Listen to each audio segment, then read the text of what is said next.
That's fine. Hello. Huge. Can you hear me? Yeah, Good. can see you loud and clear. Hello, everybody. Some people are on screen, some people want to remain secretive behind their names. Anonymous. Anonymous is the word, yeah. Nice to see everybody. Welcome to the Zoom VIP meeting, and we got some questions that you've asked, sent in. Glenn, do you want to kick off? Sure, I do. Mark Easter asks, are there any plans for box sets dedicated to albums like East Side Story? Any plans for any new records? Well, two good questions. East Side Story, we have been remastering in London, and that's turned out to be a lengthy process because people don't know exactly where some of the tapes are. And actually, one of the songs, Woman's World, had a sort of massive dropout towards the end of the song. So that is still in the works. As for new records, I'm always thinking about new records. I think, I was just talking to Simon Hansen, and it seems to me the band is getting stronger and stronger, and the way that we sound now with Owen on bass is just, we've never sounded this good. And the reaction we're getting tells me we're on to something. So why not record that? It seems like a no-brainer to me. How about you, Chris? I'm definitely a no-brainer person, yes, and think the same sort of thing. And what does a dropout mean in the tape of Woman's World? Does it actually go blank? No, it sounds like the tape is twisted. So it occurs on the very run out, and it's a massive thing. So whoever mastered it was not listening. Well, I was either not listening, or that's the only source material they had. And I just wonder about the provenance of the tapes. This is why it's taken so long going backwards and forwards to them. I had this problem with the Call for Cats album as well. But eventually we get it sorted. It just takes a long time. Well, my question that's how I get. Sorry, we're going to have to mute you, Bob, because we're not going to take questions live. We're going to take them from the script, if that's okay, just for the time being. Mike in Franklin. Chris, I absolutely loved your bio, one of the best I've ever read. Glenn, it's your turn. P.S. Thanks for playing Wicked and Cruel at the Ryman. My favourite Squeeze songs that I've never heard you play before. Interestingly, we played in St. Louis yesterday, and I was just reading online that one of our fans came to the show and his girlfriend had not heard our set before. She wasn't aware of Squeeze particularly. She picked out the same song, and I think that's a remarkable thing. And when we play it, I always feel like it's the closest thing to the Foo Fighters that we've got in the set. I don't know why, but I just come over all jolly and full of love. Let me clean this all up after that, Chris. Moving swiftly along to the next question. Jill Reese in Carmel says, how do you go about creating a set list for any given show, tour, etc.? Your voices sound terrific. Do you practice vocal technique, just lucky, or something else?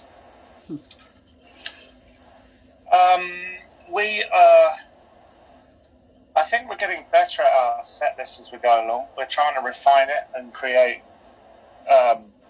blocks of songs that work together, and that way makes it easier to try and structure a set so it has a flow that makes sense to us and the audience, and has a pacing about it that gives different moods.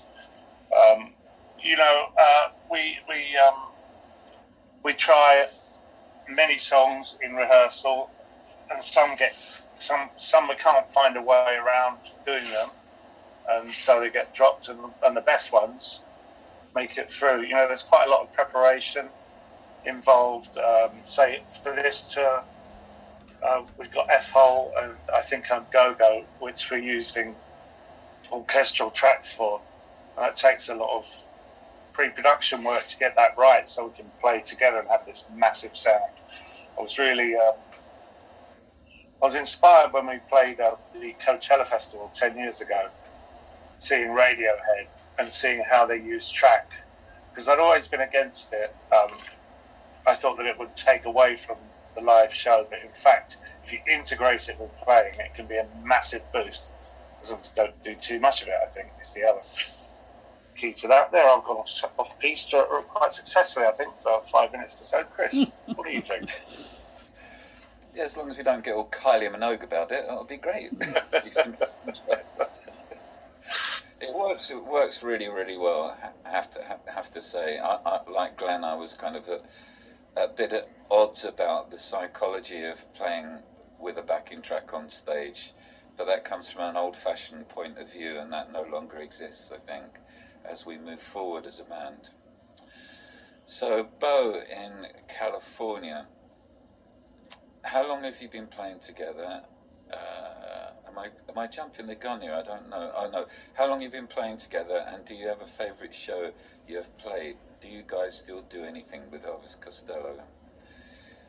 We don't do anything with Elvis Costello, but I have to take my hat off to him. He was on CNN the other night, on that CNN show in New York, and the rains came down after Barry Manilow sang, and the host at CNN was like floundering, wondering what to do because there was no music because of the storm. So he made the mistake of asking Elvis Costello what he was doing. 20 minutes later, Elvis had talked through every track of his new album live on CNN and completely grabbed the moment. So the whole world got to hear about his new album for 20 minutes. I thought it was absolute genius. Self-promotion. It's a great album as well. Having listened to it, it's a really inspired idea, I think. Yeah, absolutely. Favourite show? Well, it's a difficult one to answer. You know, I have sort of various favourite shows I think back on. We played one in Cherry Hill, New Jersey in 1980. And I remember that show as being the start of us moving into another gear. The crowd went absolutely amazingly wild. And it seemed like we'd achieved something that we hadn't achieved before over here. And I always remember that. You know, we had a show like last night. We played in St. Louis, and the crowd, like in Cherry Hill, went absolutely bananas for us. And that's so gratifying when you put the work in that we do to get that reception from the crowd is really special. It means such a lot.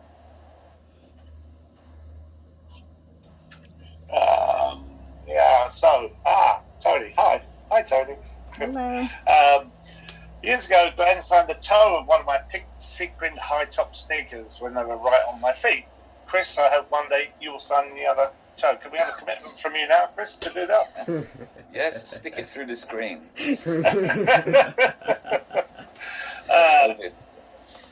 The question is, what's the most interesting or weird thing you've ever been asked to sign? Was there ever anything you declined to sign because it was just too far out there?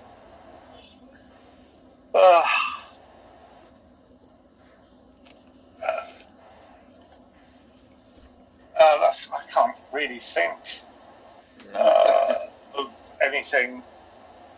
I mean, along the way,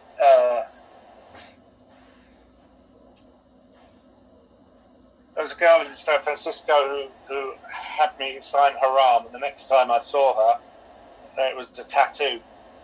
When I last saw her, by the way, she had the tattoo removed.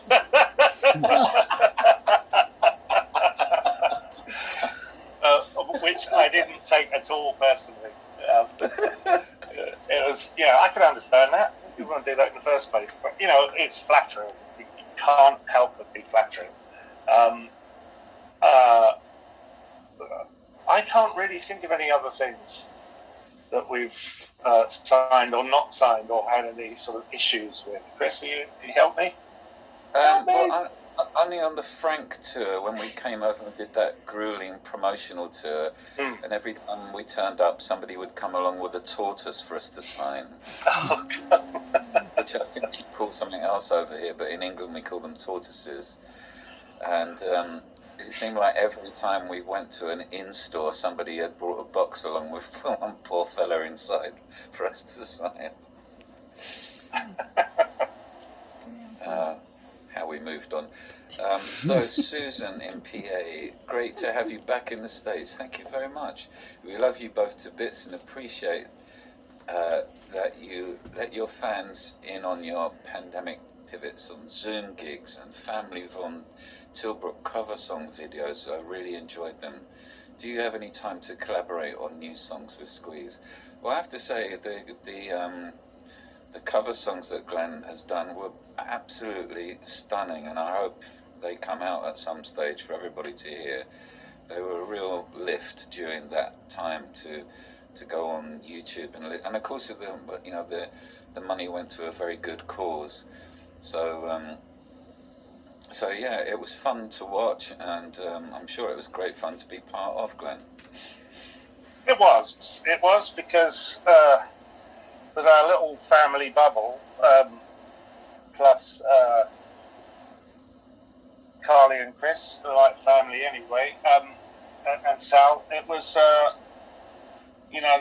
was our bubble for a few months, and it was good to give us a purpose every week to do something that involved coming together and trying to work out what we could all do, what we were capable of, and how far we could push it. It was really good fun. So thank you for that. And you live out where Daryl Hall has an abandoned luncheonette. Sounds very interesting. Yeah. That was their album, Abandoned Luncheon. That was an early album, wasn't it? I think. Yeah. Thank you for that. That's one. Thank you. What's your favourite Thank you, Susan. What's your favourite Hall & Oates song? Glenn, what's your favourite Hall & Oates song? Well, we covered it on the family covers thing. She's Gone is just such a wonderful, wonderful song. It's listening to the arrangement, the way it's played, the musicianship involved in that, and the chops of the singing and the songwriting. It's timeless and wonderful. I think it's. There's so many songs that I'm full of awe and amazement for them and their craft, and they still have it in spades. So it's great to be a part of too. So. Absolutely. Well, that's the end of the question. So thank you very much. Mike Fidel is holding up Abandoned Luncheonette. Fantastic. What a great album sleeve. I've never seen that. It is. Yeah, it's lovely. Cheers, Mike. Well, thank you very much. Thank you very much, everybody.